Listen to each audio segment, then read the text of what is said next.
Cuando salieron las reformas de junio en materia de derechos humanos y la de juicio amparo, se nos presentó un problema que creo que vale la pena comentarle, que es el de la manera en que la Suprema Corte de México iba a recibir la sentencia que emitió la Corte Interamericana de Derechos Humanos con sede en San José de Costa Rica respecto al caso de Rosendo Radilla.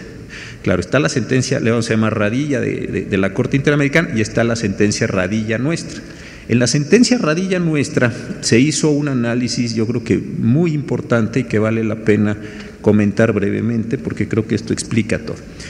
Se dijo que, tal como tradicionalmente se había establecido en México, teníamos control concentrado en amparo, controversias y acciones. ¿Esto qué quiere decir? Que en el amparo, las controversias y las acciones, nosotros nos enfrentamos directamente con la ley y nosotros podemos declarar la invalidez de la ley con efectos relativos en el amparo hasta que entren en vigor las reformas y con efectos generales para todos los casos en controversias y acciones. Después se dijo que todos los órganos jurisdiccionales, esto es muy importante, del país podrían llevar a cabo un control difuso de constitucionalidad. ¿Esto qué quiere decir? Que pueden desaplicar al caso concreto y sin hacer una declaración de inconstitucionalidad el precepto con base en el cual tengan que resolver el litigio de que se trate, siempre que estimen que es inconstitucional, es decir, o que es contrario a un tratado o a un derecho humano de la Constitución. Y adicionalmente se dijo que por el principio pro persona, todas las autoridades del país tendrían que buscar la interpretación más favorable en favor precisamente de las personas. Entonces, como ustedes ven, son tres componentes de los juegos y de los instrumentos de constitucionalidad que se están dando en el país. Entonces, creo que esta sentencia, muy importante, el 14 de julio del año pasado, es la que está ordenando todos estos elementos, y ahí sí tendría afectación esta autoridad o estas autoridades que preguntaban. Bueno, hay otra pregunta que dice que cómo puede hacer cumplir sus recomendaciones la Comisión Nacional de los Derechos Humanos, y a mí me gustaría pues que se hiciera esa diferencia de qué es una recomendación a diferencia de una sentencia, e incluso la posibilidad que se tiene de no aceptar una recomendación. Pero la pregunta viene así, de si luego la Suprema Corte tiene problemas para la ejecución, que cómo le hacen las comisiones para cumplir las recomendaciones. Sí, no, las recomendaciones pues son eso, recomendaciones, dependen mucho, y siempre se sostuvo esto, de la capacidad moral, del prestigio de los integrantes de la comisión, de la prudencia en la que las emiten, para efectos de su cumplimiento. En cambio, en la parte jurisdiccional, en principio tenemos una condición de ejecución coactiva. Si no se cumple con la sentencia amparo en unos plazos brevísimos que establece la Constitución, nosotros tenemos la posibilidad, esto es importante, de consignar directamente, separar del cargo al servidor público, consignarlo directamente ante juez de distrito para que se le individualice la pena, no para que se determine si cometió o no el delito, que la Corte para eso ya lo hubo determinado como delito contra la administración de justicia, sino para que se le administre, para que se le imponga la pena que corresponda a este delito y se determine también el tiempo de inhabilitación en el cargo. Entonces, esta es, digamos, la diferencia técnica que existe en estos dos casos. La mayor parte de las sentencias de amparo, la mayor parte se cumplen, la mayor parte en general esto tiene un sentido. Tenemos problemas desde luego, hay veces que se tienen que hacer devoluciones muy importantes de dinero en temas, digamos, agrarios, en temas de expropiaciones.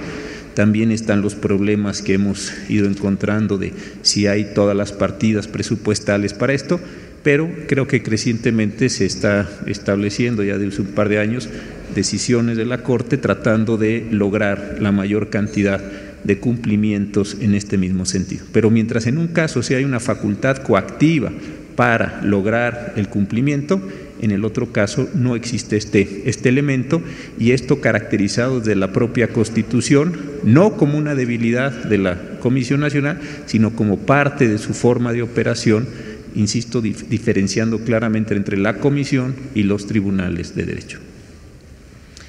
Hay una pregunta que se repite 3 veces y yo creo que es una inquietud que, aunque no tiene que ver estrictamente con derechos humanos, con la Comisión, es algo que sería un privilegio que el ministro conteste.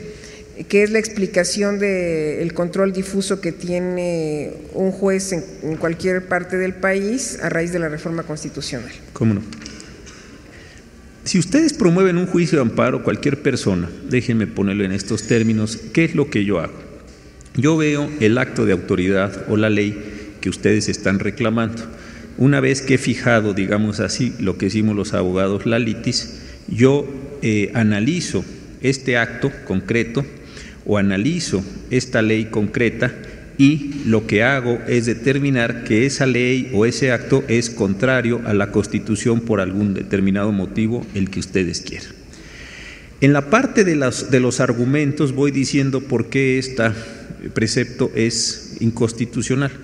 Y en la parte final, donde están lo que le llamamos nosotros los puntos resolutivos de la sentencia, donde dice hágase, cúmplase, quítese, póngase, eso es lo que llamamos la parte resolutiva, ahí decimos, este precepto es inconstitucional y consecuentemente tiene los efectos que le correspondan al juicio de que se trate.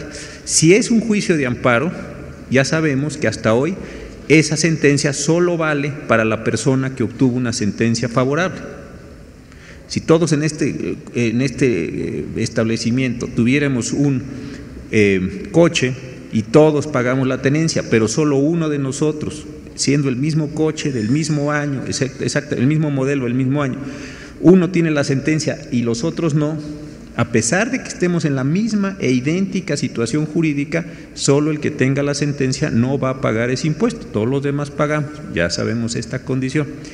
Si esa misma declaración se hace en controversia constitucional y en acción de inconstitucionalidad y tiene 8 votos o más de los 11, ¿qué significa? Que la disposición no se le puede aplicar a nadie.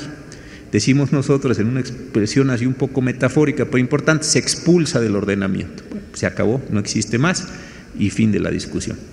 Sin embargo, en el control difuso, la forma de atacar el problema es diferente. En primer lugar, el juez no tiene ninguna facultad para expulsar normas del orden jurídico, ni en general ni en particular.